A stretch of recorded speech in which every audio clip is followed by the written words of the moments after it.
If you're happy and you know, say I will. No, pues este año va a cumplir 6.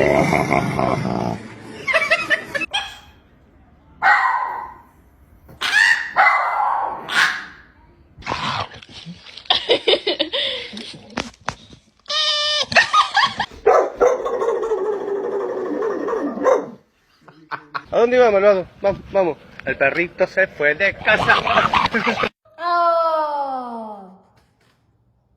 Oh. What? What?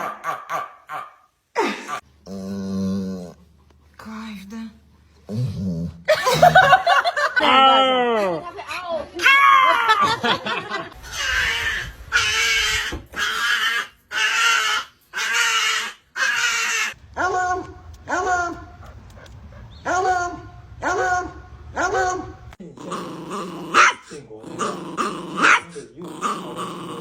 Дай гос.